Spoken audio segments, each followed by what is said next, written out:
Shri Jagadambaye Namaha. Shri Gurubhyo Namaha. So we have been looking at the Argala Stotram, and we saw how the Stotram keeps eulogizing Jagat Janani with all her might and glory. Before we move on, there is this one particular shloka that I would like to mention, because in the text that I referred, the Argala Stotram began with Jayanti Mangala Kali. In some of the texts, the Argala Stotram begins with Jayatvam Devi Chamunde Jaya Bhotapaharani Jaya Sarvagate Devi Kalaratri Namostude. So before we saw the Jayanti Mangala Kali that talks about the attributes, various attributes given to Divine Mother, here the sloka admires her as Kala Ratri. So we saw as Kali, she represents the time. And Kala Ratri is the dark night, the night when everything dissolves into her and there is only darkness and nothing else. She is the one who absorbs everything into her. So this ultimate form or the ultimate truth gets worshipped. Okay? That is what it means as it honors Chamunde, Jayatvam Devi Chamunde, Jaya Bhotapaharani. So Bhotapaharani means it's not just Bhuta means in the sense it doesn't mean that it has to be spirits. Bhotapaharani also can be interpreted as she is the mother who takes away all our afflictions. Bhuta can also mean the past. So all our past afflictions and sufferings gets removed with her blessings. So that is this one particular shloka that we left without discussing. And moving on to the Argala Stotram, the next shloka that we are looking at is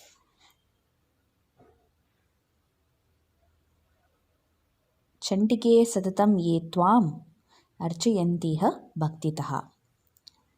In the previous shlokas, we saw how Jagat Janani is taken as the vanquisher of enemies, the internal enemies, the sorrows and the afflictions that one suffers. She is Vyadhinashini, the diseases that capture our mind gets dissolved as we worship her. In Chandike Satatam Ye Tvam Archayantiha Bhaktitaha, it says that it worships Chandika Devi,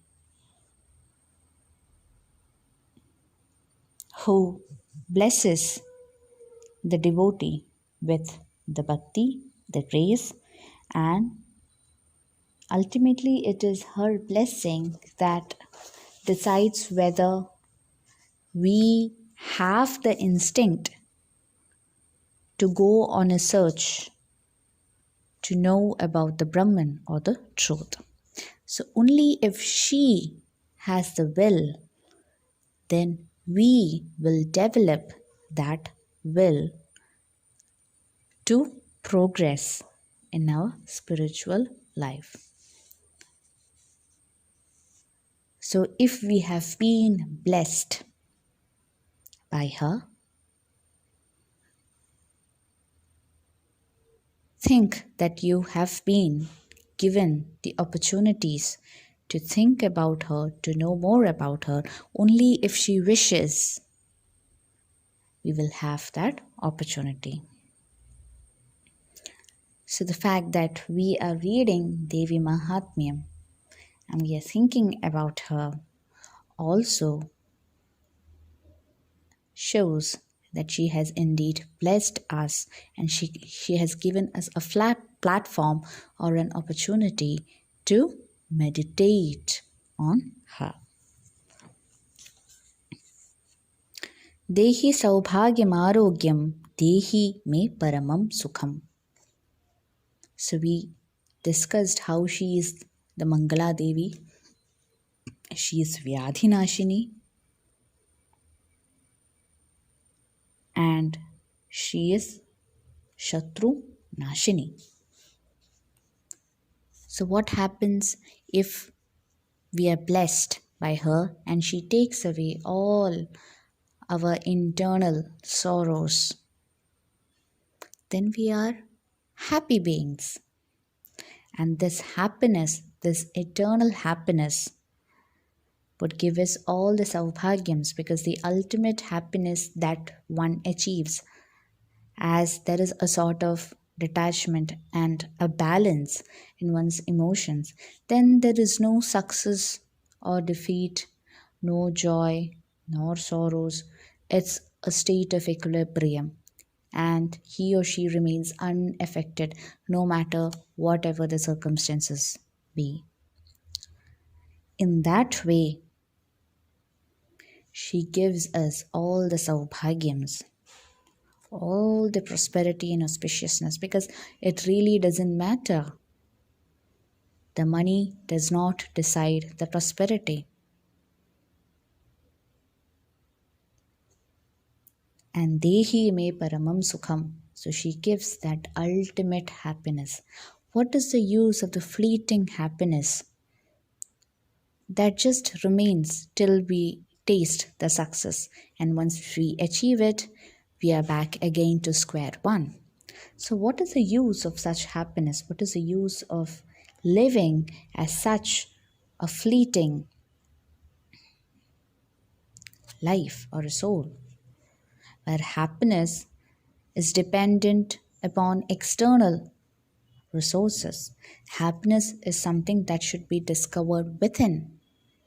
So, if we are able to channelize her, if we are able to recognize her, then that would give Parama Sukham, the happiness that stays within us forever, no matter whatever kind of situations we face.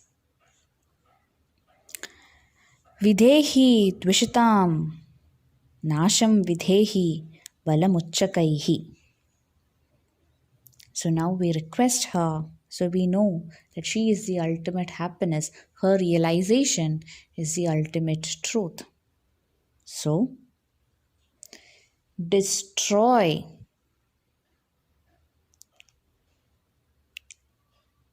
the vidvesham, the hatredness that is there within us as well as within others. We also saw how the Shatru Samharam doesn't mean that the other person has to get killed or harmed or has to be hurt. It just means that their minds also have to be cleansed, as our minds also get cleared. So, this is also a sort of prayer for Loka Hitam. Destroy the hatredness within others. And it requests to give us the strength, the inner strength to withstand the situations. Whatever hard circumstances or difficult situations that we have to face, we need the inner strength to remain calm and balanced. Remember, she is the three gunas. So if one is getting angry, or if you're getting too sad, then one of the gunas, the tamo or the rajo guna, is overpowering us. And she is the one who is unaffected by all these gunas. Within her, there is this balance of all the gunas. We see her in the form of Mahakali, Mahalakshmi, as well as Mahasaraswati. So, this in turn shows how she is in perfect balance of all the gunas. So, if we are able to reach that state, then that would give us the ultimate happiness and the opportunity to experience as well as merge with her. Videhi Devi Kalyanam Videhi Paramam Shriyam. So once the unclean thoughts are being swept off,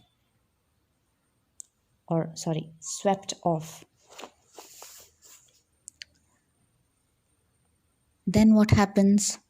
As a result, there will be auspiciousness. There will be prosperity everywhere because we can see only the good things in others and within ourselves. So, there is no room for calms.